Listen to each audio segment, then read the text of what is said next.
Bapa yang baik, kami mengucap syukur Tuhan untuk hari ini. Kalau hari ini kami masih boleh ada, itu semua bukan karena kuat dan gagah kami Bapa, tapi karena kasih-Mu yang ada dalam kehidupan kami. Terima kasih untuk hari ini Tuhan. Terima kasih untuk kesempatan yang Tuhan berikan bagi kami, untuk kami memuji dan meninggikan Engkau. Tuhan, intinya kami mengucap syukur atas perbuatan-Mu Tuhan di dalam hidup kami. Terima kasih Tuhan Yesus, Engkau baik bagi kami Bapa. Engkau kudus, Engkau mulia Tuhan. Pada hari ini Tuhan, kami mau tinggikan Engkau, kami mau agungkan Engkau dengan puji-pujian kami. Karena kami mau bawa dan syukur kami di hadapan Engkau Tuhan.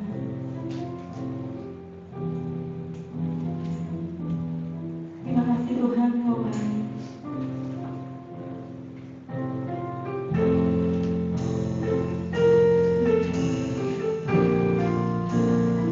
Bapa, kami mau naikkan syukur kami di hadapan Engkau. Sungguh besar kasih setia-Mu di dalam hidup kami.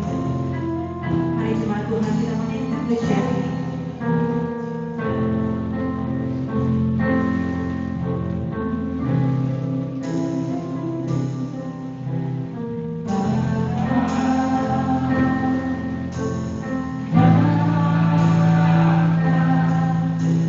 Menaikkan syukur padamu, Bapa,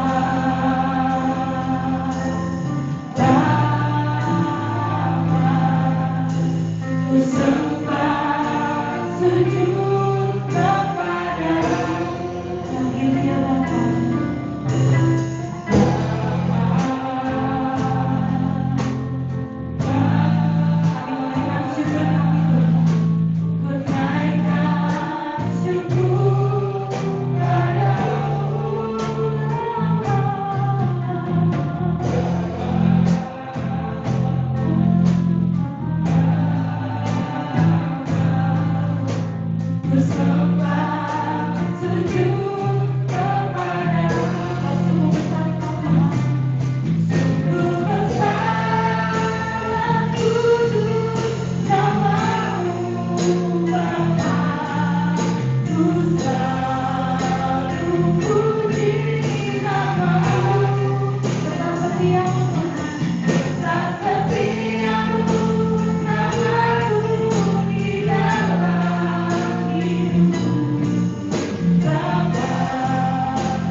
Marilah kita memulai ibadah pagi ini dengan keyakinan kita bahwa ibadah raya Minggu dan sakramen perjamuan kudus ini kita mulai dengan pengakuan bahwa pertolongan kita datang dari Allah Sang Pencipta langit dan bumi, yang dalam kasih dan setia tidak pernah meninggalkan buah pekerjaan tangannya.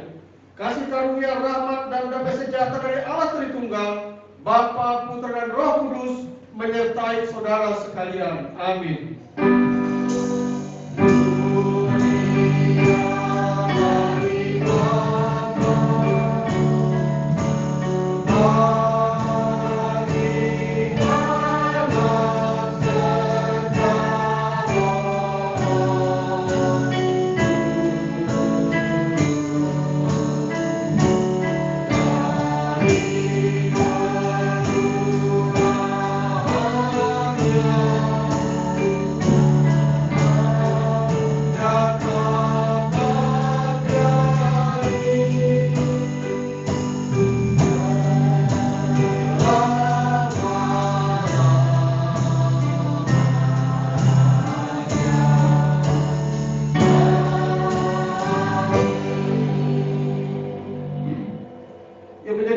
Pemimpin ibadah kita hari ini dalam kitab Mazmur pasal 18 ayat 26 dan 27 di sana dikatakan bahwa terhadap orang yang setia engkau berlaku setia, terhadap orang yang tidak bercela engkau tidak bercela, terhadap orang yang suci engkau berlaku suci, tetapi terhadap orang yang bengkok engkau berlaku belat-belit. Amin. Amin.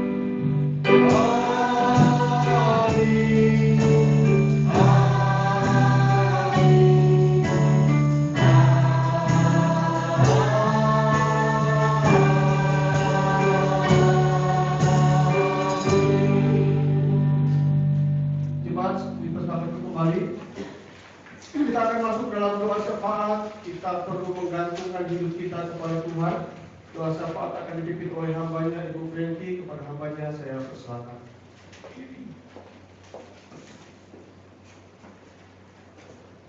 Mari saudara yang terkasih, kita menghadap Tuhan di dalam doa.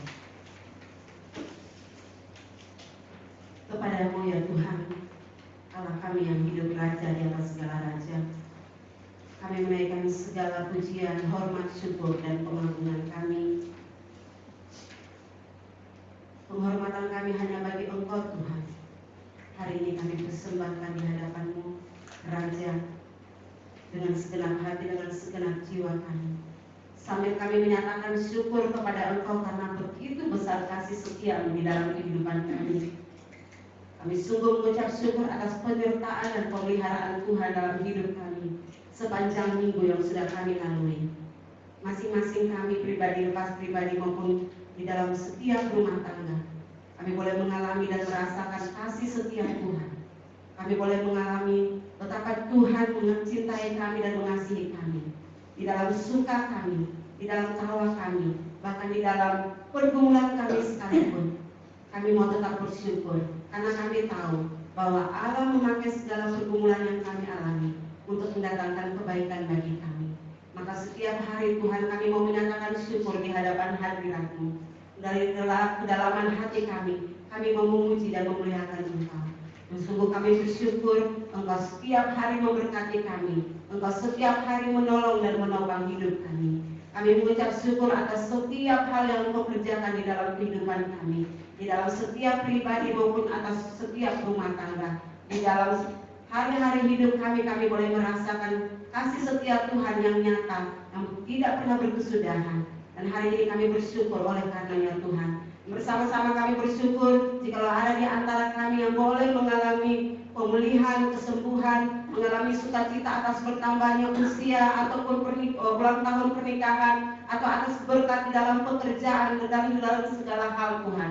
Kami mau bersama-sama bersyukur. Dan kami juga bersyukur dan menyerahkan keluarga Pak Leo, khususnya Ibu Leo di dalam kehamilannya ini Tuhan.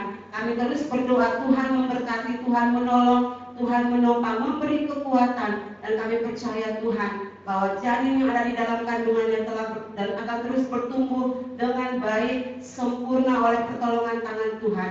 Dan tepat pada waktunya hamba ini akan melahirkan, dan dengan kekuatan dari Tuhan serta anak yang akan dilahirkan ini juga sehat kuat oleh tangan kasih setia Tuhan. Engkau memelihara. Terima kasih ya Tuhan, ada banyak hal yang kami syukuri karena kami tahu bahwa semua yang baik berasal daripada Tuhan. Dan pada pagi hari ini juga Tuhan, kami datang ke hadapan hadirat-Mu membawa permohonan kami. Jika ada di antara kami yang bergumul dan itu sungguh amat dalam tersimpan di hati kami, kami mau datang, kami mau terbuka di hadapan hadirat-Mu Tuhan. Pergumulan kami secara pribadi, kami tahu Tuhan, Engkau menyelidiki sampai ke kedalaman hati kami. Bahkan Engkau terlalu sanggup untuk menolong kami. Engkau mengerti segala pergumulan kami, segala isi hati kami. Kami mungkin tidak sanggup memperkatakannya, tapi kami percaya bahwa Engkau sungguh tahu, Engkau mengerti, dan Engkau juga sanggup untuk menolong kami. Hari ini kami berdoa Tuhan, untuk kehidupan dan pergumulan jemaat Tuhan. Masing-masing Engkau hampiri mereka dan Engkau Allah berikan kekuatan, berikan peneguhan iman melalui pergumulan demi pergumulan. Baik itu yang bergumul untuk ekonomi, bergumul untuk keluarga atau rumah tangga, bergumul untuk pekerjaan, merindukan buah hati, bahkan untuk anak-anak sekolah. Kami berdoa di dalam nama Tuhan Yesus Kristus, bahwa kami mau percaya bahwa setiap pergumulan yang kami alami ini adalah sarana dari Tuhan membawa kami semakin dekat dengan Engkau, membawa kami semakin lagi mencari Engkau dan hidup sesurut dengan kehendak-Mu Bapa. Maka Engkau sungguh-sungguh akan memperhatikan kami, Engkau sungguh akan menolong kami, memampukan kami, dan bahkan memberkati kami melebihi apa yang sanggup kami pikirkan dan kami harapkan. Hari ini juga Tuhan kami berdoa, jikalau ada jemaat Tuhan yang sakit, Engkau menjamah, Engkau sembuhkan. Jika ada di antara kami yang mengalami kelemahan iman oleh karena beban pergumulan kami, hari ini kami berdoa, bangkitkan kembali iman percaya kami melalui pendengaran akan firman Kristus, melalui persekutuan, melalui puji-pujian, melalui doa. Kami percaya bahwa Tuhan akan mengubah air mata menjadi tari-tarian sukacita. Terima kasih ya Tuhan. Kami hari ini juga berdoa dan mempermohon berkat Tuhan atas tempat di mana kami boleh beraktivitas, kami boleh hidup melayani Tuhan, bekerja di Celengsi ini Tuhan. Kami berdoa Tuhan Allah, Engkau memberkati daerah di mana kami berada ini Tuhan. Kiranya Engkau Allah memberkati pemerintah daerah, bahkan orang-orang yang bekerja keras untuk pemerintahan Cilengsi ini. Kami berdoa Engkau Allah mengurapi, memberkati mereka, terkhususnya kompleks Cilengsi Hijau, perumahan maupun rukonya. Tuhan, melalui kehadiran gereja di tempat ini, kami percaya bahwa Engkau hadir dan Engkau akan memberkati lingkungan kami, sekeliling kami. Dan kami percaya Tuhan, mereka boleh menyadari, mereka boleh melihat kasih setia Tuhan dan kemuliaan Tuhan terpancar dari tempat ini melalui sikap perilaku kami, tutur kata kami, maupun pembawaan kami. Kami percaya Tuhan, kami rindu Tuhan terlalu sanggup memberkati lingkungan ini, pada usaha apapun, bahkan rumah sakit ini diberkati oleh karena kehadiran Tuhan di gereja GKMI Cilengsi Hijau. Terima kasih ya Tuhan, kami berdoa untuk gereja ini, kami berdoa untuk pelayanan kami di tempat ini. Ya Tuhan, jikalau ada hal-hal yang tidak berkenan padamu, kami memohon pengampunan-Mu atas pelayanan ini ya Tuhan. Maka kami juga berdoa memohon berkat Tuhan atas gembala kami ya Tuhan. Kiranya Engkau Allah memberkati hamba-Mu dengan semangat dan karunia-karunia untuk melayani Engkau lebih lagi ya Tuhan. Dengan berkat-berkat Tuhan yang sudah Engkau sediakan baginya. Berkati para pengurus, ketua-ketua komisi, bahkan para pelayan Tuhan. Biarlah Tuhan Engkau mengaruniakan kepada kami hati yang mengasihi Engkau, sehingga ketika kami melayani Engkau, kami sungguh-sungguh memberikan yang terbaik bagi Engkau. Suci, kuduskan dan perbaharui hati kami hari demi hari, agar ketika kami melayani Engkau Tuhan, kami didapati layak dan berkenan di hadapan-Mu, sehingga pelayanan kami memuliakan nama Tuhan di surga dan memberkati banyak sekali orang yang melihat dan mengalami kasih Tuhan melalui pelayanan kami. Terima kasih ya Tuhan. Kami berdoa untuk program gereja, baik harian, mingguan, bulanan, bahkan kondisi yang tidak memungkinkan ini Tuhan karena pandemi ini. Kami berdoa dan percaya bahwa Tuhan Allah yang kreatif akan memampukan kami untuk melakukan pelayanan, menjangkau jemaat Tuhan dengan kebenaran firman-Mu, dengan persekutuan, dengan doa, dengan apapun Tuhan, dengan cara yang Tuhan terlalu sanggup kerjakan bagi kami. Kami percaya bahwa setiap program rencana kami, Tuhan memberkati dan Tuhan akan menolong, Tuhan akan memberkati, semuanya boleh berjalan dengan baik. Jemaat Tuhan boleh terlayani dan nama Tuhan boleh dipermuliakan di surga. Terima kasih ya Tuhan. Bahkan kami juga berdoa untuk pengadaan inventaris gereja berupa 1 unit motor. Kami berdoa di dalam nama Tuhan Yesus Kristus. Kami sudah melakukan bagian kami dengan merencanakan, bahkan kami jemaat Tuhan juga sudah berkomitmen. Tapi kami mau percaya kepada rencana Tuhan yang tertinggi, bahwa Engkau sanggup memberkati kami. Kalau Engkau mau memberkati kami, Engkau terlalu sanggup melakukannya. Dan kami percaya dengan iman bahwa 1 unit kendaraan motor ini akan ada tepat pada waktunya, dan boleh kami bersuka cita dan melihat bahwa sungguh Tuhan telah bekerja di tengah-tengah kami. Kami boleh bersyukur dan memuliakan Tuhan oleh karenanya.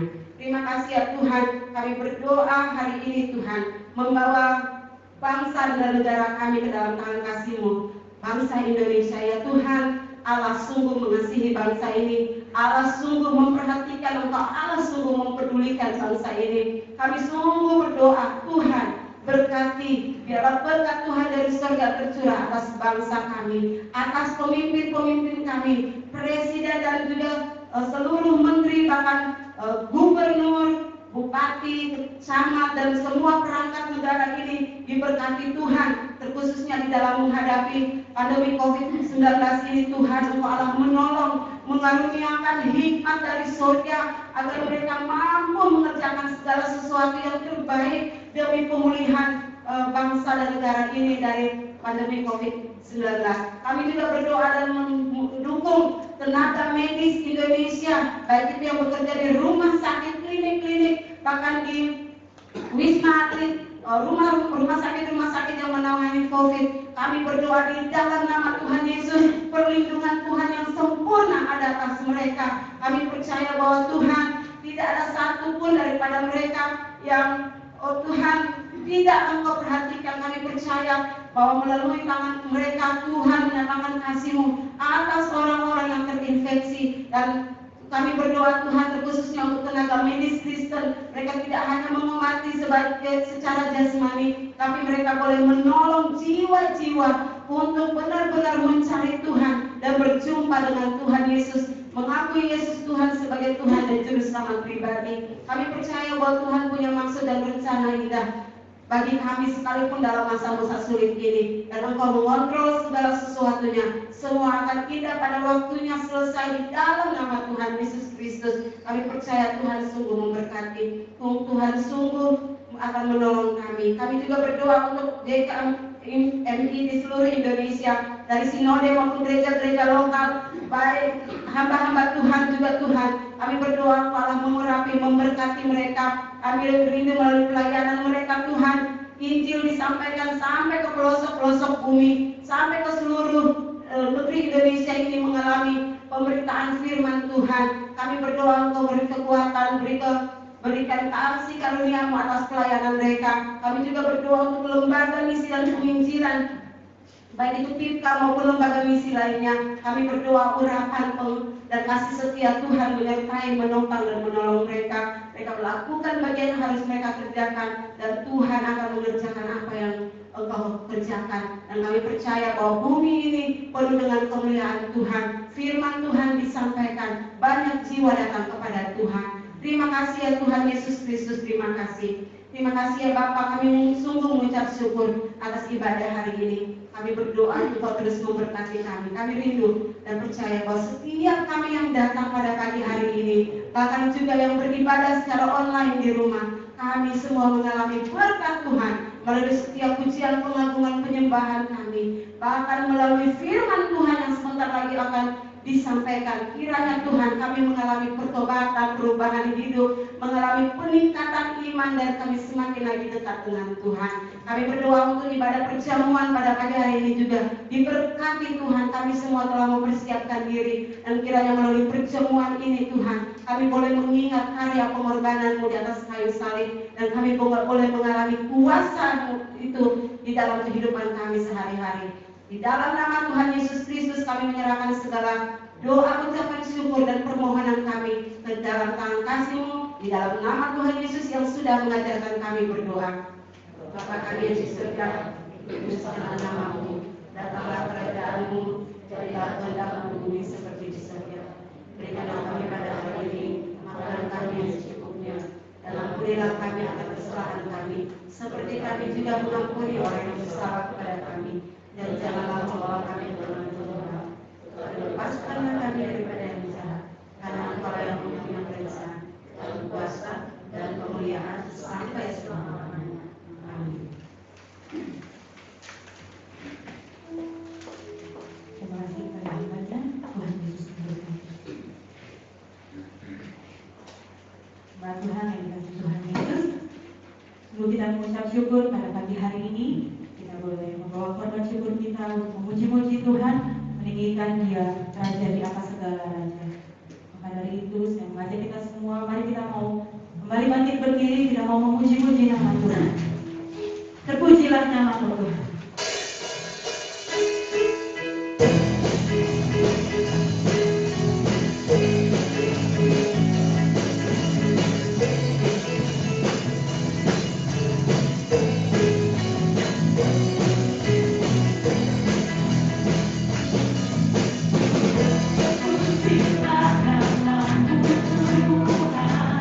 Kuat dan penuh kemuliaan, kuat dan penuh kemuliaan.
Mari kita mau siapkan hati kita untuk mendengarkan kebenaran firman Tuhan yang akan disampaikan oleh hamba-Nya. Kita mau menyembah Tuhan dengan pujian Roh-Mu yang hidup ini.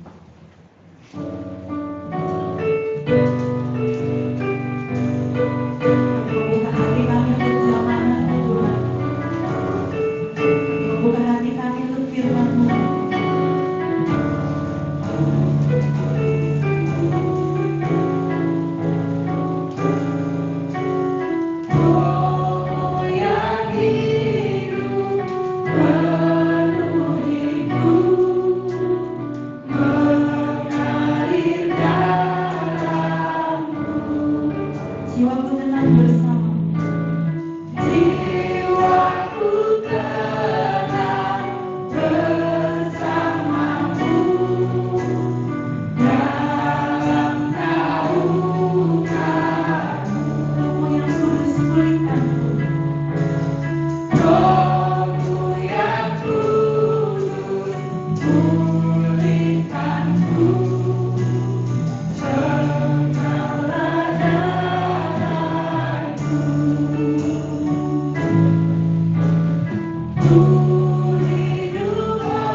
kasihan itu membelai kami.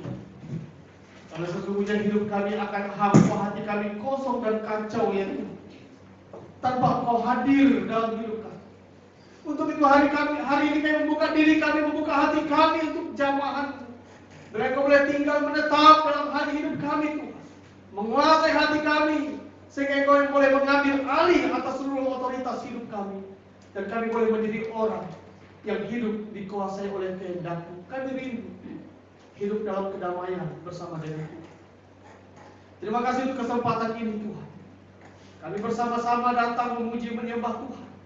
Bahkan kami datang untuk mencari firman-Mu. Bila Engkau sendiri yang boleh menolong kami, menyingkap manis hati-Mu bagi kami ya Tuhan. Agar firman Allah boleh mendapat tempat di hati kami. Dan hati kami adalah hati yang dikuasai oleh firman-Mu. Bersabdalah kepada kami, berfirman kepada kami Tuhan. Puaskan jiwa kami, puaskan roh kami. Agar kami menjadi orang-orang yang hidup berkemenangan hanya di dalam Tuhan saja. Di dalam nama Tuhan Yesus kami bersyukur. Haleluya. Amin. Ya, silakan duduk Bapak Ibu yang saya kasih dalam Yesus Kristus. Ya, shalom. Ya, Tuhan memberkati kita semua. Salam sehat, salam sukacita dan salam bahagia baik jemaat yang ada di gereja maupun jemaat Tuhan yang sementara beribadah di rumah. Kiranya Tuhan memberkati kita semua. Nah, hari ini hari yang istimewa sesungguhnya, bukan masalah tanggal muda, tetapi bulan Oktober, di mana seluruh gereja di dunia hari ini melaksanakan sakramen perjamuan kudus. Karena minggu pertama setiap Oktober itu adalah hari perjamuan kudus sedunia. Bahkan kalau di Indonesia tanggal 1 Oktober adalah hari penginjilan. Ya, jadi Indonesia double hari penginjilan dan hari perjamuan kudus sedunia. Yang masih dalam tema umum kita, yaitu kita bersama-sama mengamati atau menilai tanda-tanda zaman. Hari ini kita masuk pada bagian yang kelima. Mari kita membuka Alkitab kita dalam kitab Matius pasal 25 ayat 1 sampai dengan ayat yang ke-13. Kita akan baca berganti-gantian karena 13 ayat. Saya ayat ganjil, Bapak Ibu ayat yang genap, dan ayat yang terakhir nanti kita akan baca bersama-sama. Sekali lagi Injil Matius pasal 25 ayat 1 sampai dengan ayat yang ke-13. Kita langsung membaca. Perikop di atas adalah gadis-gadis yang bijaksana dan gadis-gadis yang bodoh. Ayat pertama saya akan mulai.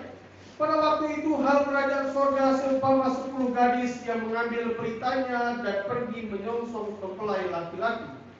5 di antaranya bodoh dan 5 bijaksana. Gadis-gadis yang bodoh itu membawa peritanya tetapi tidak membawa minyak. Sedangkan gadis-gadis yang bijaksana itu membawa pelitanya dan juga minyak dalam buli-buli mereka. Tetapi karena mempelai itu lama tidak datang-datang juga, mengantuklah mereka semua lalu tertidur. Waktu tengah malam terdengarlah suara orang berseru, "Mempelai datang, songsonglah dia." Gadis-gadis itu pun bangun semuanya, lalu membereskan pelita mereka. Gadis-gadis yang bodoh berkata kepada gadis-gadis yang bijaksana, "Berikanlah kami sedikit dari minyakmu itu, sebab pelita kami hampir padam." Tetapi jawab gadis-gadis yang bijaksana itu, "Tidak, nanti tidak cukup untuk kami dan untuk kamu. Lebih baik kamu pergi kepada penjual minyak dan membeli di situ." Akan tetapi waktu mereka sedang pergi untuk membelinya, datanglah mempelai itu dan mereka yang telah siap sedia masuk bersama-sama dengan dia ke ruangan perjamuan kawin. Lalu itu.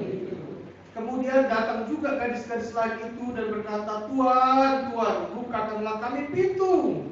Tetapi dia menjawab, "Aku berkata kepadamu, sesungguhnya aku tidak mengenal kamu." Kita bersama-sama. Karena itu berjaga-jagalah, sebab kamu tidak tahu akan hari maupun saatnya. Ya, demikian pembacaan firman Tuhan. Yang menjadi tema firman Tuhan kita hari ini adalah antara yang bijaksana dan yang bodoh.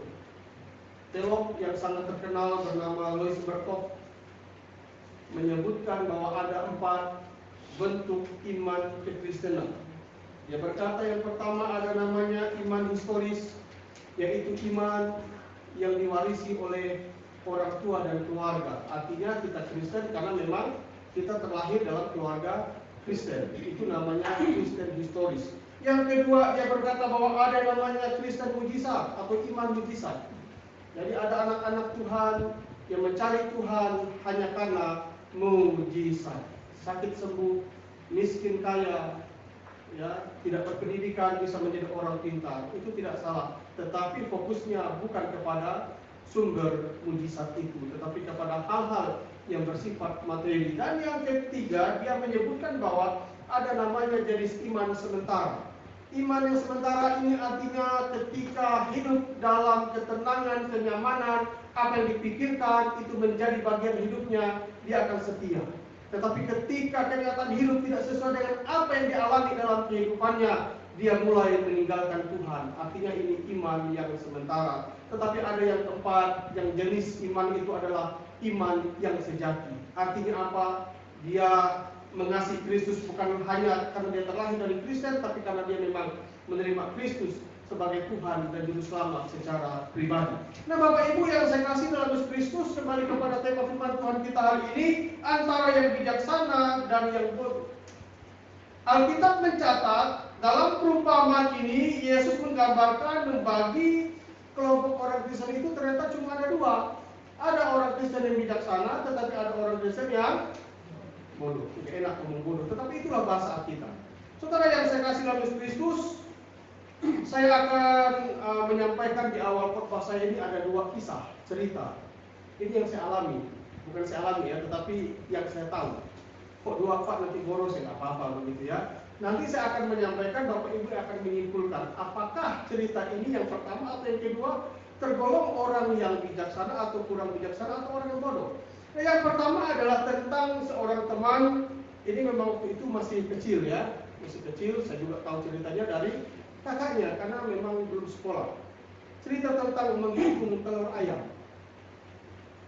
Masih kecil bukan ayamnya, tetapi dia menganggap itu ayamnya. Ayam yang diakui itu adalah ayam betina, memang ayam orang tuanya.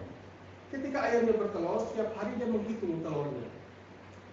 Yang namanya telur ayam itu tidak berkurang, tetapi selalu bertambah. Nah, hari yang ke-5 dia melihat, wah, telur ayam saya ada 5. Dia bersyukur. Besoknya dia lihat, loh, kok telur ayam saya jadi 6? Siapa yang ambil? Dia menuduh kakaknya. Kenapa kamu marah? Kata bapaknya. Kemarin telur ayam saya 5, kalau sekarang 6, pasti kakak yang satu itu mengambil. Itu dia berontak. Kemarin 5, sekarang kok 6. Ini pasti kakak saya yang tertua yang mengambil. Ini yang pertama kisah ini. Nah, yang kedua adalah ini baru-baru. Ketika PTS kemarin ini anak didik yang saya ampuh mata pelajaran agama Kristen di sekolah, karena memang kelas 7 saya tidak pernah bertemu, selama ini hanya online saja. Tiap minggu harus kirim materi atau tugas. Nah, kemarin ujian. Salah satu pertanyaan esai itu adalah saya membuat soal, padahal saya sudah memberikan kisi-kisi atau gambaran soal. Itu pertanyaan yang ketiga. Saya buat pertanyaannya adalah, coba tuliskan kitab-kitab Injil. Haleluya. Ternyata dia menulis. Kadang lucu juga ini membaca jawaban anak-anak. Matius, Markus, Lukas, Yohanes, Kisah para Rasul, Roma, Korintus sampai Wahyu. Haleluya. Ada lagi yang kedua, Kejadian dia tulis juga. Perjanjian lama dia tulis juga, perjanjian baru dia tulis juga. Saya kan cuma minta kitab Injil. Injil itu hanya 4, tapi dia hantam perjanjian baru semua. Matius, Markus, Lukas, Yohanes, Kisah para Rasul, Roma, Korintus, Galatia, Efesus, Filipi, Kolose sampai di Wahyu. Nah, pertanyaan kita adalah, Bapak Ibu menyimpulkan dua kisah ini termasuk yang bijaksana, yang kurang bijaksana atau yang bodoh? Tidak usah jawab, cukup dijawab dalam hati. Ini sebuah gambaran. Nah, Bapak Ibu yang saya kasih dalam Mazmur ayat 1 berkata begini, pada waktu itu hal kerajaan surga seumpama 10 gadis yang mengambil beritanya dan menyongsong mempelai laki-laki, 5 di antara bodoh dan 5 bijaksana. Nah, hari ini saya tidak akan mengupas tentang angka. Memang ada angka yang menjadi perhatian. 10 ini juga termasuk angka yang sempurna karena perpaduan antara 3 dan 7. 3 adalah Trinitas, Allah Bapa, Putra, dan Roh Kudus. Bahkan 3 juga merupakan gambaran di mana keturunan manusia di dunia, yaitu anak Nuh, Sem, Ham, dan Yafet. Kalau 7 kita tahu bersama, ada 7 kaki dia, 7 jemaat, dan 7 apa lagi? Banyak. Jadi 7, 3 tambah 7 adalah 10. Tetapi sungguh luar biasa di sini, ada 10. Ada yang bijaksana dan ada yang bodoh. Nah saudara yang saya kasih dalam Yesus Kristus, kita mau melihat bersama-sama ternyata tujuan dari perumpamaan Yesus ini cuma 2. Yang pertama adalah agar kita sebagai anak-anak Tuhan menjadi orang Kristen yang bersiap sedia menantikan kedatangannya. Dan yang kedua adalah agar kita menjadi orang Kristen yang terus berjaga-jaga dalam hal apa? Menantikan kedatangan Tuhan Yesus kali yang kedua. Masalahnya beda. Kedatangan Yesus yang pertama itu jelas mengampuni dosa. Dia mencari orang yang berdosa. Saat ini pun semua orang yang datang kepada Yesus dengan tangan yang terbuka, dia akan membelai dan menerima apapun kesalahan pelanggaranmu akan kuampuni. Tetapi kedatangan yang kedua, Tuhan Yesus bukan datang untuk mengampuni dosa, tetapi akan memilih orang-orang yang benar-benar menghargai karya keselamatannya, sehingga ada yang bijaksana dan ada yang bodoh. Kita masuk ayat yang kedua dan 4. Di situ dikatakan 5 diantaranya bodoh dan 5 bijaksana. Gadis-gadis yang bodoh itu membawa peritanya, tetapi tidak membawa minyaknya. Jadi yang kedua adalah orang Kristen itu ternyata terbagi menjadi 2. Alkitab berkata ada orang Kristen yang bijaksana, tapi mohon maaf, ada orang Kristen yang bodoh. Ternyata dalam kehidupan kekristenan ini bukan hanya belajar kita menjadi orang yang bijaksana, bukan dalam hal hidup. Ternyata mengikut Tuhan, kita harus terus menjadi orang Kristen yang bijaksana. Harus cerdas mengikut Tuhan. Harus bijak menata hidup kita untuk mengikuti Tuhan. Kristen yang bijaksana ini adalah orang Kristen yang sejati. Yang tadi yang masuk dalam kategori iman yang keempat, iman yang sejati, yaitu iman yang menyelamatkan. Sementara orang Kristen yang bodoh adalah orang Kristen yang KTP.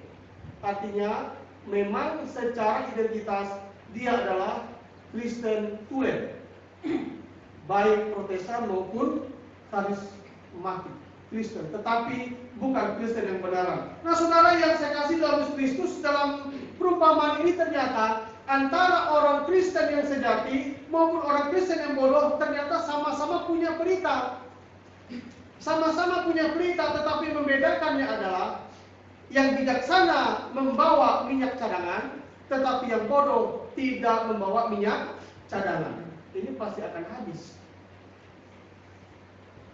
Dan nanti kita akan melihat memang ternyata yang tidak punya cadangan itu akan habis. Nah saudara yang saya kasih dalam Yesus, yang terpenting di sini adalah sebuah ketekunan. Karena menantikan kedatangan Tuhan itu perlu waktu yang panjang. Yang bijaksana memiliki persediaan minyak, tetapi yang bodoh tidak memiliki persediaan minyak. Artinya ketika Tuhan datang, Tuhannya datang, mempelai laki-laki datang, yang bijaksana tetap ada persediaan, tetapi yang bodoh pelitanya padam karena tidak bisa menyala, karena minyaknya habis. Saudara yang saya kasih dalam Yesus Kristus, ternyata yang membedakan adalah yang bijaksana dan bodoh adalah masalah cadangan. Nah kita perlu bertekun. Dalam hal apa kita bertekun? Saudara yang saya kasih dalam Yesus Kristus, kita sebagai orang-orang percaya, sebagai orang Kristen, kita perlu bertekun mencari firman Tuhan dalam hidup kita. Perlu bertekun mencari firman Tuhan dalam hidup kita. Kita perlu bertekun mentaati firman Allah dalam kehidupan kita. Ini orang yang bijaksana adalah orang yang bertekun berarti terus menerus, tidak ada hentinya. Dia mencari firman Tuhan, mentaati firman Tuhan, menguduskan dirinya. Hidup dalam kebenaran ini adalah orang-orang Kristen yang bijaksana karena bertekun, bahkan berbakti kepada Tuhan, berdoa kepada Tuhan, memuliakan nama Tuhan, bahkan memberitakan Injil, menjadi saksi dimanapun dia berada. Ini adalah sebuah ketekunan dalam kehidupan kita. Kalau kita menjadi orang percaya yang sudah mulai malas dan tidak bertekun dalam hal mencari firman, berbakti, berdoa, bersekutu, memberitakan Injil, menjadi saksi, maka kita perlu menjadi orang percaya yang bertobat. Karena kita bukan orang Kristen yang sejati. Saudara yang saya kasih dalam Yesus Kristus, sama-sama membawa berita antara yang bijaksana dan yang bodoh. tetapi yang membedakannya adalah tidak ada cadangan minyak yang dibawa oleh yang bodoh. Saudara yang saya kasih dalam Yesus Kristus, dua hal yang perlu kita waspadai dalam iman Kristen kita. Ada dua hal yang perlu kita waspadai. Yang pertama adalah pikiran kita merasa cukup. Pikiran kita merasa cukup artinya begini. Kita berkata, cukuplah. Sebulan sekali ke gereja cukuplah. Seminggu sekali ke gereja cukuplah. Ya, memberi persembahan cukuplah. Setia cukuplah. Cukuplah istri yang ke gereja, cukuplah anak yang setia. Nah, ini mesti kita waspadai dalam kehidupan kita, yaitu tentang kalimat atau sebuah pemikiran dalam kehidupan kita, cukuplah. Cukuplah. Memang ada sisi lain, kita harus mencukupkan diri, tetapi untuk kehidupan kerohanian kita jangan merasa cukup. Cukuplah, yang penting sudah Kristen, cukuplah, yang penting sudah beranggotakan jemaat di sebuah gereja, cukuplah. Nah, ini perlu kita waspadai. Yang kedua adalah hati dengan pikiran yang dosa pasif. Dosa pasif ini begini, artinya kita sesungguhnya bisa mengerjakan itu, tetapi kita tidak mau mengerjakannya. Kita bisa menjadi orang yang setia, tetapi kita tidak mengerjakannya. Kita bisa melakukan banyak hal, tetapi kita tidak mengerjakannya. Ini namanya dosa pasif. Kita bisa mengerjakannya, tetapi kita tidak mau melakukannya. Nah, saudara yang saya kasih dalam Yesus Kristus, ini perlu kita waspadai dalam kehidupan kita, agar kita tidak menjadi kategori orang Kristen yang bodoh, atau pengikut Kristus yang bodoh, tetapi menjadi pengikut Kristus yang bijaksana. Jadi apa yang kita bisa, kita membuat dalam hidup kita. Jangan tunggu kita sempurna, jangan tunggu kita mampu, jangan tunggu kita bisa. Tidak akan mampu dan tidak akan bisa kalau kita tidak mencoba. Nah, saudara yang saya kasih dalam Yesus, ayat 5 dan 6 dikatakan begini. Kita akan lihat ayat per ayat. Ayat 5 dan yang 6 dikatakan, tetapi karena mempelai itu lama tidak datang juga, mengantuklah mereka semua lalu tertidur. Haleluya. Mengantuklah mereka semua lalu tertidur. Orang yang tidur pasti karena mengantuk. Dampak ngantuk pasti tertidur. Waktu tengah malam terdengarlah suara yang berseru, mempelai datang, songsonglah dia. Haleluya. Nah, saudara yang saya kasih dalam Yesus, ini masalah waktu. Kita perlu tahu bersama, waktu Tuhan tidak sama dengan waktu kita. Kita ini hanya berada pada dua situasi waktu, kemarin dan hari ini. Itu yang kita tahu, tetapi ke depan kita tidak tahu. Bahkan Tuhan bukan berada pada hitungan waktu manusia, tetapi Tuhan berada pada waktu kekekalan yang melampaui akal pikiran kita. Terus mengapa ada istilah tertidur, Pak? Saudara yang saya kasih dalam Yesus Kristus, ini sama-sama tertidur. Yang bijaksana tidur, yang bodoh juga tidur. Tetapi ketika dibangunin, yang bijaksana masih punya cadangan minyak, sementara yang bodoh tidak punya cadangan minyak. Tertidur tidak semua arti jelek, ya, tertidur. Karena kita juga perlu namanya istirahat. Menurut ilmu kesehatan, kita ini harus istirahat 7 atau 8 jam satu hari. Kalau kita kurang tidur 7 sampai 8 jam, ini mempengaruhi vitalitas kesehatan kita, mempengaruhi tubuh kita. Mungkin sekarang kita tidak merasakan, tetapi ke depan, ya, ke depan mungkin umur sudah di kepala 5 sudah mulai terasa. Jadi kita perlu memang mengatur. Ada bagian-bagian memang kita yang mengatur hidup kita. Kita tidak bisa menuntut Tuhan banyak. Dalam pengertian, ya, kalau jaga kesehatan, kita perlu menjaga kesehatan. Nah, tertidur ini berbicara tentang sebuah pekerjaan sesungguhnya. Jadi orang yang bijaksana, orang yang bodoh sama-sama bekerja. Artinya memang kita tidak bisa menghindar kesibukan. Ya, pekerjaan itu merupakan bagian dalam kehidupan kita. Karena sibuk juga adalah anugerah. Tetapi yang membedakannya adalah sekalipun dia bekerja, sekalipun tertidur, sekalipun bekerja, orang yang bijaksana ketika mempelai datang, dia tetap siap, bangun siap, karena sudah ada punya cadangan. Berbeda dengan yang bodoh. Ketika bangun mempelai datang, ternyata tidak ada. Artinya Bapak Ibu yang saya kasih dalam Yesus Kristus, apapun pekerjaan kita, tentu Tuhan sudah memberikan sesuai dengan keahlian kita. Jadi masing-masing kita ini sesungguhnya Tuhan sudah memberikan talenta karunia. Ya, perlu kita gali, perlu kita asah, dan tidak bisa bertukaran. Ya, nah itu kita kembangkan, di dalamnya Tuhan dipermuliakan, orang lain diberkati. Nah, yang selanjutnya ayat 8 sampai 12. Ayat 8 dikatakan begini. Gadis-gadis yang bodoh berkata kepada gadis-gadis yang bijaksana, berikanlah kami sedikit dari minyakmu itu, sebab pelita kami hampir padam. Tetapi jawab gadis-gadis yang bijaksana itu, tidak, nanti tidak cukup untuk kami dan untuk kamu. Lebih baik kamu pergi kepada penjual minyak dan membeli di situ. Nah, saudara yang saya kasih dalam Yesus Kristus, kita melihat di sini gadis yang bodoh ini adalah orang Kristen yang bodoh meminta minyak kepada yang bijaksana. Dia berkata sedikit saja. Wah, kata sedikit ini berarti ya sedikit saja, yang penting kasih sedikit supaya bisa menyala lampu ini, pelita ini. Tetapi tidak bisa. Nah, saudara yang saya kasih dalam Yesus Kristus, ini merupakan gambaran sebuah pertobatan yang sudah terlambat. Memang kesempatan itu akan terus ada, tetapi ada waktunya. Pertobatan bisa dikatakan terlambat. Ini dikategorikan sebagai pertobatan yang terlambat. Beri kami sedikit saja kesempatan itu. Tapi gadis yang bijaksana berkata, tidak. Kalau kami kasih kamu nggak cukup, sama-sama nggak cukup, mendingan kamu beli. Cari.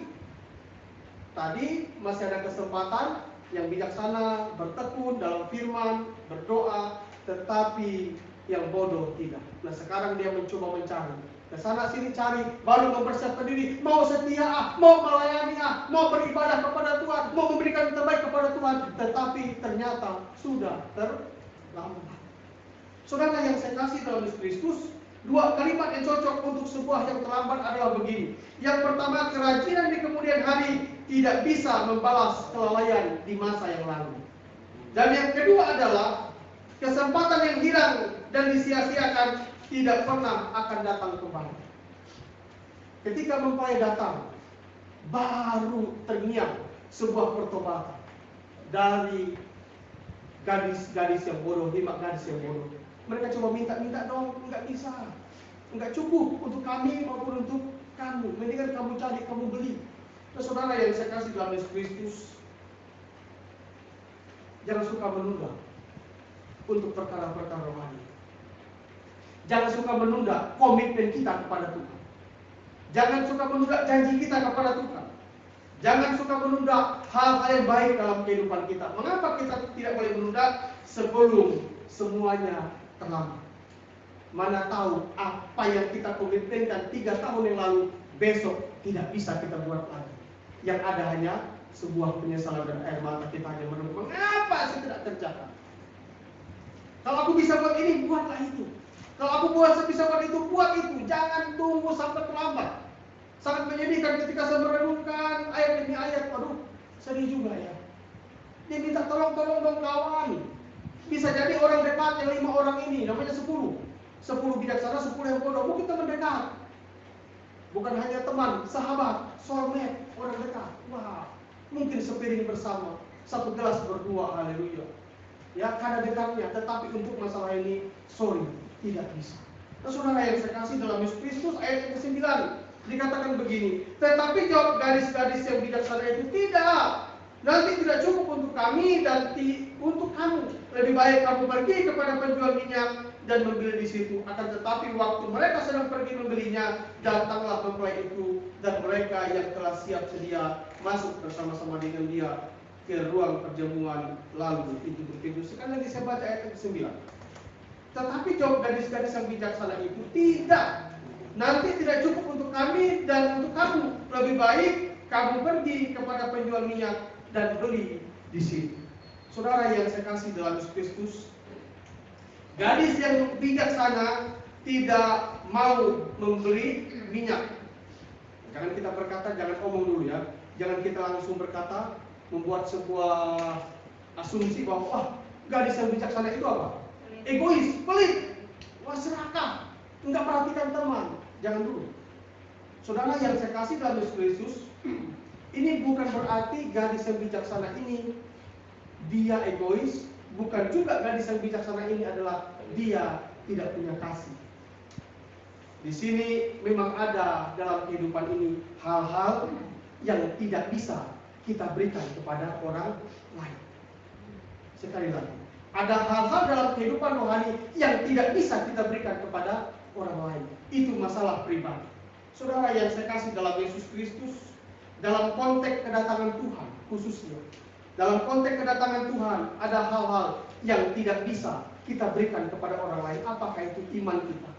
Iman menyangkut hubungan kita pribadi dengan Tuhan. Bahkan keselamatan, ketaatan, hubungan kita dengan Tuhan tidak bisa kita berikan. Mungkin kita bisa ceritakan, tetapi tidak bisa kita bagikan karena itu sesuatu yang ada dalam hati kita. Bahkan kalau kita membaca dalam kitab kisah Roma pasal 4 pasal 12 ya, kalau saya tidak salah, setiap orang harus mempertanggungjawabkan perbuatannya masing-masing. Tidak bisa. Ada halnya memang bapak tidak bisa memberikan itu kepada anak, tidak bisa. Ini masalah keselamatan dan makanya penting ketika kesempatan masih ada, mari kita mau menata hidup kita. Bahkan jangan puas menjadi orang Kristen yang nurut orang lain. Karena ternyata tidak semua persiapan orang lain untuk memberikan bagian dalam kehidupan kita. Jangankan sepupu 2 kali, keponakan, ya, suami istri aja nggak bisa. Coba, ya nggak bisa. Masa keselamatan, makanya dalam perumpamaan ya beberapa waktu lalu kita baca, ketika Tuhan datang ada yang terangkat. Lagi di sawah, lagi memutar batu kilangan, yang satu terangkat, yang satu tertinggal. Sekalipun dalam rumah tangga. Jangan sampai suami terangkat, istri tidak, atau sebaliknya, waduh sedih. Atau suami istri terangkat, anak-anak kagak, waduh sedih banget. Ya, sedih. Memang ada hal yang tidak bisa kita ngikut orang lain. Makanya sama-sama. Jangan berkata, cukup ke gereja istri pula. Nanti firman nggak bisa, yang dapat firman istri atau suami, cukuplah suami aja ke gereja, aku nggak, nanti akan ada, tidak bisa. Memang ada dampak sosial dan jasmani bisa kita berikan, tetapi untuk masalah rohani tidak. Kalau orang beri sedikit, yang bijaksana berkata tidak. Kamu cari, mereka cari ke sana sini, tetapi mereka ketika mereka cari, mempelai itu datang. Minyak tidak berarti lagi. Sekalipun saat itu minyak satu jirgen ya, atau 1 drum mereka dapat beli, tetapi tidak ada faedahnya. Karena apa? Pintu ditutup, pintu surga ditutup, tidak bisa, habis, terlambat semua. Saudara yang saya kasih dalam Yesus Kristus, jadi kita sebagai anak-anak Tuhan ada hal yang tidak bisa kita berikan kepada orang lain, dan itu harus kita kerjakan dalam hidup kita. Ini masalah hubungan pribadi dengan Tuhan. Ketika nama disebut bukan per keluarga, tapi nama disebut satu per satu. Bukan per kakak, satu per satu. Nah untuk itu ketika di muka bumi ini kita sama-sama saling mengingatkan. Pak, salah itu Pak. Mak, salah itu Mak. Sayang, salah itu sayang, bilang anak-anak. Dan anak-anak berkata, Pak, Mak, salah itu Mak. Itu tindakan tidak baik Mak. Jangan dilakukan. Makanya kita saling mengingatkan. Agar kita tidak saling meminta minyak. Makanya itu yang saya katakan, biar ke gereja sama-sama agar suami dapat firman, istri dapat firman, anak-anak dapat firman, sama-sama dapat firman, ada minyak yang kita isi dalam kehidupan kita sehingga tidak timpang dalam kehidupan kita. Ayat yang 10. Ayat 10 dikatakan begini, akan tetapi waktu mereka sedang pergi untuk membelinya, datanglah mempelai itu dan mereka yang telah siap sedia masuk bersama-sama dengan dia ke rumah perjamuan kawin, lalu pintu ditutup. Open atau close? Close. Tutup. Close ya. Close, tutup. Wah, ditutup. Nah saudara yang saya kasih dalam Yesus Kristus, ternyata gadis yang bijaksana ini karena ada persiapan, ada persediaan karena ketukunannya. Ketika mempelai datang, mempelai di sini ada Yesus Kristus. Ketika datang kali yang kedua, pintu dibuka, silakan masuk. Ternyata yang masuk adalah orang yang siap dan sedia. Orang yang serius, orang yang sungguh-sungguh, bukan orang yang main-main, yaitu orang Kristen yang bijaksana, bukan orang Kristen yang bodoh tanpa mempersiapkan persiapan rohani mereka. Mereka lah yang masuk. Dan kita lihat ayat 11 dan 12 dikatakan begini. Kemudian datang juga gadis-gadis yang lain itu dan berkata, Tuhan, Tuhan, bukakanlah kami pintu. Tetapi ia menjawab, aku berkata kepadamu sesungguhnya, aku tidak mengenal kamu. Wow, sedih rasanya. Gadis yang bodoh mengetuk pintu, Tuhan, Tuhan, Tuhan. Yesus, Yesus. dalam doa, Tuhan, Tuhan bukakan pintu. Tetapi Tuhan berkata, maaf, saya tidak kenal engkau. Waduh, bagaimana kalau ini Tuhan yang ngomong kepada kita?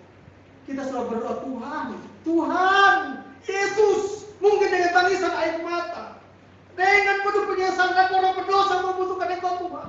Tetapi Tuhan berkata, maaf, aku tidak mengenal engkau. Wah, apakah Tuhan tidak adil?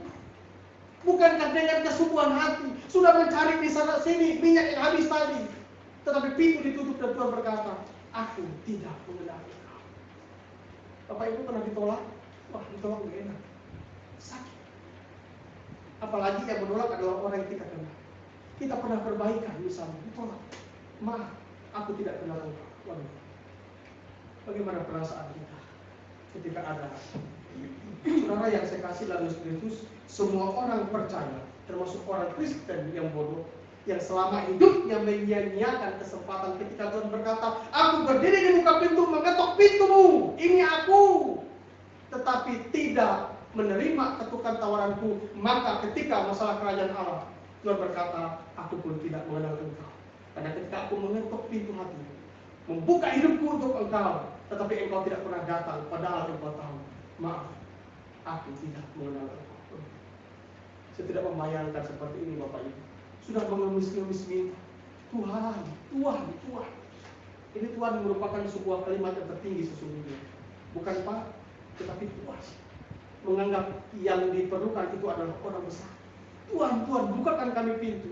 Tetapi Tuhan berkata, maaf, aku tidak mengenal engkau. Ayat 12 dikatakan, tetapi ia menjawab sekali lagi, aku berkata kepadamu, sesungguhnya aku tidak mengenal engkau. Jangan sampai ada kalimat dalam rumusan kekristenan kita, Tuhan berkata kepada kita, aku tidak mengenal engkau. Saudara yang saya kasih dalam Kristus, ini sesuatu yang sangat menyedihkan. Saya ada termasuk orang yang kuat mengingat orang. Ketika berjumpa, mungkin nama tidak saya kenal, tetapi wajahnya saya akan tahu. Mungkin 10 tahun yang akan datang, mungkin dia gemuk, saya pasti ingat. Itu kelebihan yang berkelebihannya, itu sesuatu yang ada pada diri saya. Termasuk masalah tempat jalan yang saya lalui, saya pasti ingat. Tetapi di sini Tuhan berkata, aku tidak mengenal kamu, ya Tuhan.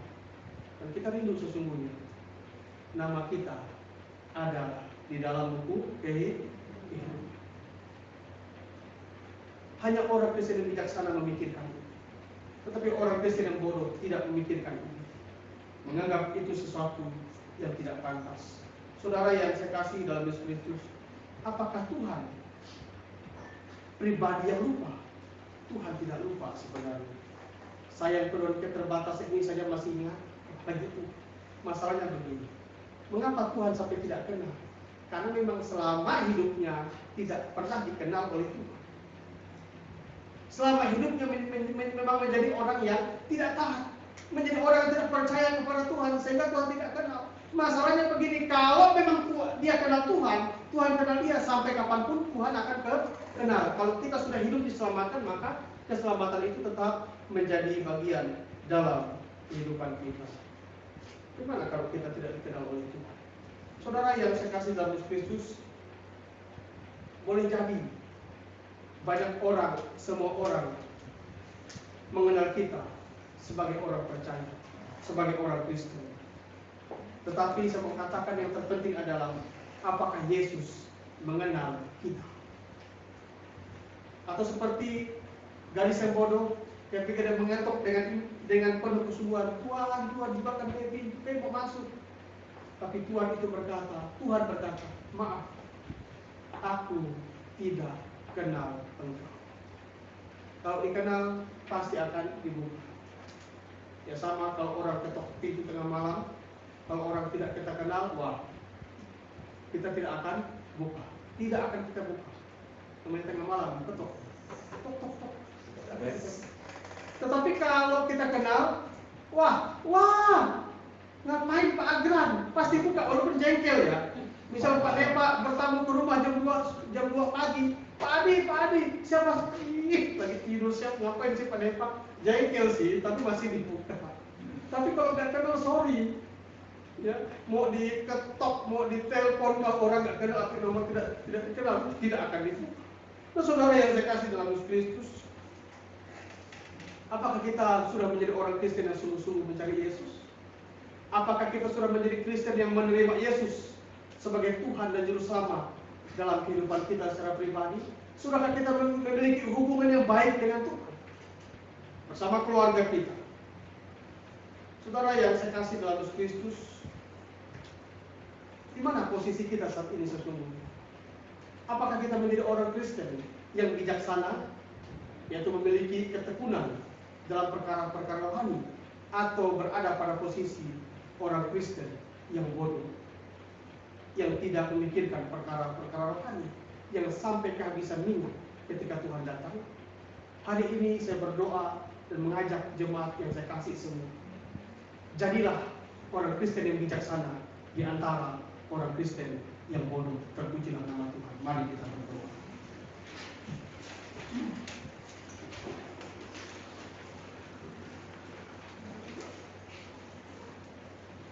Kami bersyukur untuk firman Allah yang boleh kami dengar hari ini.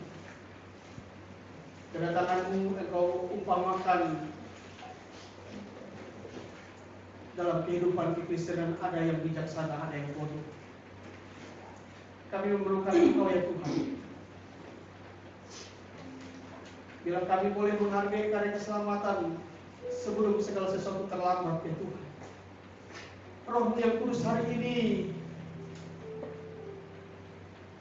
berbicara kepada kami, agar kami menjadi orang Kristen yang bangkit, menjadi orang Kristen yang hidup dalam penyerahan diri kami kepada Tuhan, agar kami dikenal oleh Tuhan. Apapun yang sudah kami dengarkan hari ini menurut kebenaran firman Allah, Roh-Mu yang kudus mematraikannya dalam kehidupan kami. Berkati kami semua, berkati umat. Terima kasih banyak ya Tuhan. Roh Allah berkobar-kobar dalam roh kami, agar saya menghargai setiap kesempatan yang masih Tuhan percayakan bagi kami, dan kiranya Tuhan mendapati kami menjadi orang Kristen yang bijaksana.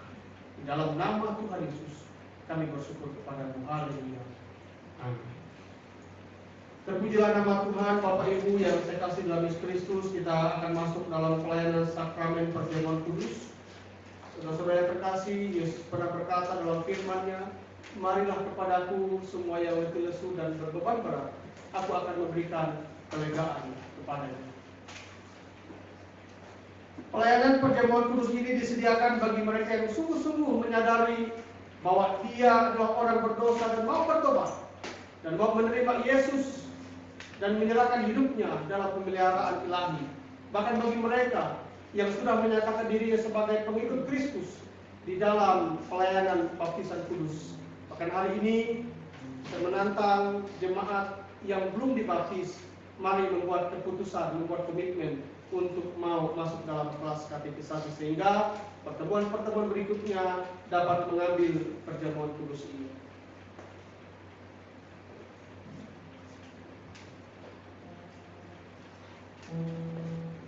Saya memberikan kesempatan kepada kita semua untuk kita mengaku dosa kita di hadapan Tuhan. Sebelum kita menghampiri meja perjamuan kudus ini, kita adalah insan yang lemah, yang tidak terbebas dari pelanggaran dan kesalahan. Bila kita datang kepada Tuhan sebelum segala sesuatu terlambat,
sebelum kami menghampiri meja perjamuan ini.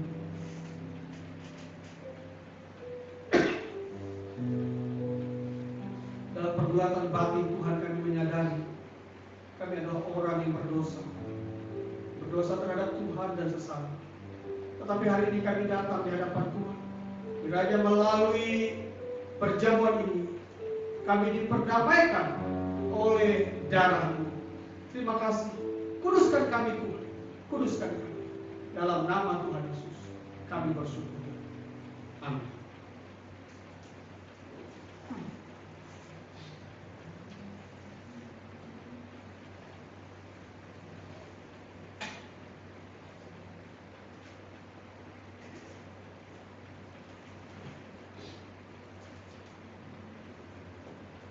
Bapak Ibu, mari kita berdoa untuk roti dan anggur perjamuan ini. Ya Yesus, Sang Penebus dosa, berkati dan kuduskan roti dan anggur ini, lambang tubuh dan darah. Ketika kami mengingat penderitaan-Mu, bila hidup-Mu menjadi pikiran kami, hidup-Mu menjadi hidup kami, hati-Mu menjadi hati kami, dan kasih-Mu menjadi kasih kami ya Tuhan. Layakkanlah kami untuk makan dan minum bersama. Layakkanlah hamba-Mu yang menerima sakramen perjamuan ini untuk umat-Mu. Di dalam nama Tuhan Yesus kami memohon, bila Tuhan melayakkan kami. Di dalam nama Tuhan Yesus. Amin. Kepada pelayan meja, saya persilakan maju ke depan.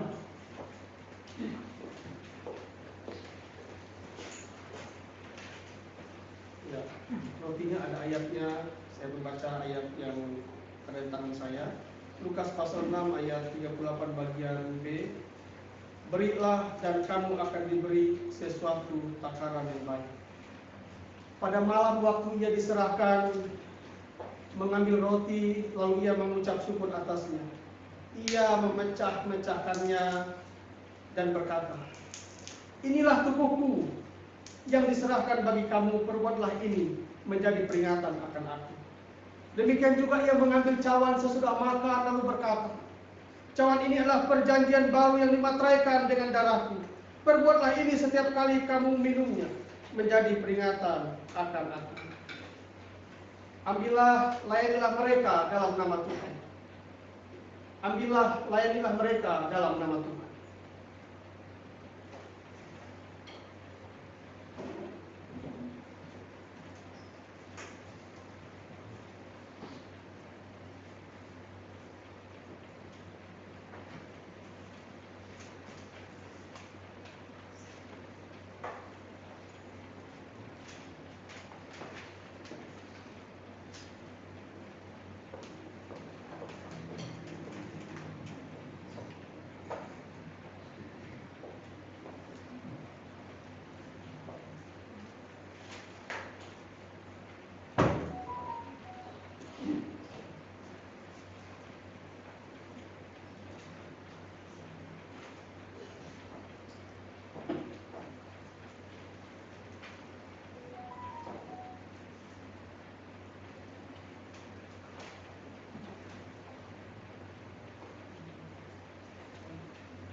Mari Bapak Ibu kita berdiri semua.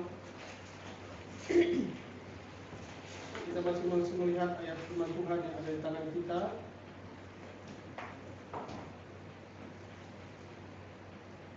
Mari kita angkat roti di atas kepala kita, sambil mengenang pengorbanannya, dan terimalah dia di dalam hatimu dengan syukur. Makanlah.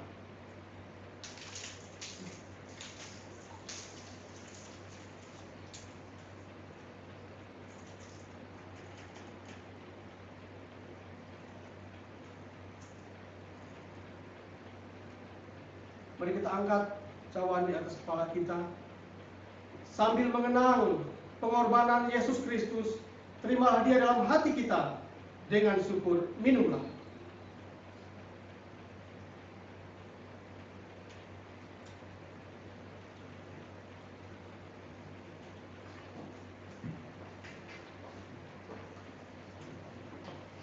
Ku datang kepada salib.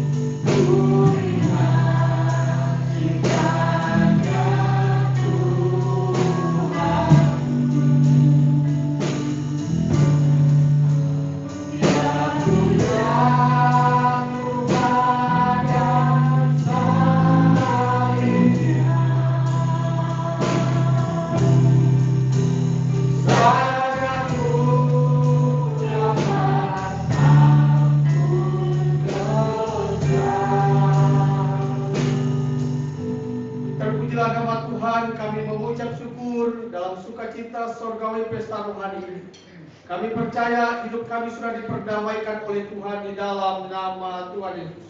Bila kami boleh menjadi orang Kristen, orang yang percaya semakin hari semakin bijaksana. Terpujilah namamu Tuhan. Bahkan kami akan memberikan persembahan setelah ini. Kiranya Tuhan boleh memberkati di dalam nama Tuhan Yesus.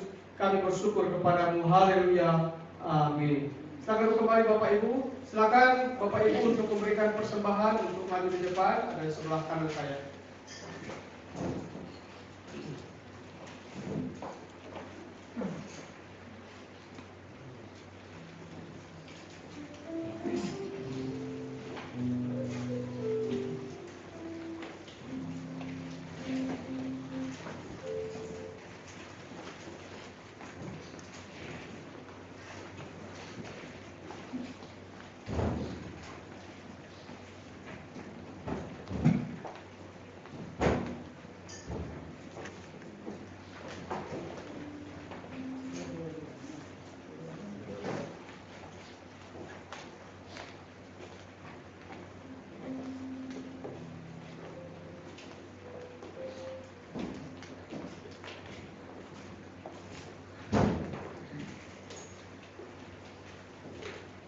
Ya, kita kembali bangkit berdiri, kita akan menerapkan komitmen kemuritan. Sebagai jemaat Kristen yang ingin meneladani Kristus, marilah kita mengikrarkan komitmen kemuritan. Kami bersaksi bahwa tidak ada seorang pun dapat sungguh-sungguh mengenal Kristus kecuali dia yang mengikutinya setiap hari dalam kehidupan. Bersama orang percaya di segala abad dan tempat, marilah kita mengikrarkan pengakuan iman rasuli yang berbunyi demikian. Aku percaya kepada Allah Bapa yang Maha Kuasa, Khalif langit dan bumi, dan kepada Yesus Kristus, Anak yang tunggal Tuhan kita, yang dikandung daripada Roh Kudus, lahir dari Maria Maria, yang menderita sengsara di bawah pemerintahan Pontius Pilatus, disalibkan, mati dan dikuburkan, turun ke dalam kerajaan maut, pada hari yang ketiga bangkit pula dari antara orang mati, naik ke sorga, duduk di sebelah kanan Allah, Bapa yang Maha Kuasa, dan dari sana dia akan datang kembali untuk menghakimi orang yang hidup dan yang mati. Aku percaya kepada Roh Kudus, gereja yang kudus dan am, persekutuan orang kudus, pengampunan dosa, kebangkitan orang mati, dan hidup yang kekal. Amin. Kita akan mengakhiri ibadah kita hari ini. Kita akan menyanyikan pujian Musim Pasti Berganti.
kepada kita, jadilah orang percaya yang bijaksana, arahkanlah hati dan pikiran serta iman dan keyakinan kita kepada Tuhan dan terimalah berkat-Nya. Tuhan memberkati kita dan melindungi kita. Tuhan menyinari kita dengan wajah-Nya dan memberi kita kasih karunia-Nya. Tuhan menghadapkan wajah-Nya kepada kita dan memberi kita damai sejahtera dari hari ini sampai selama-lamanya. Amin.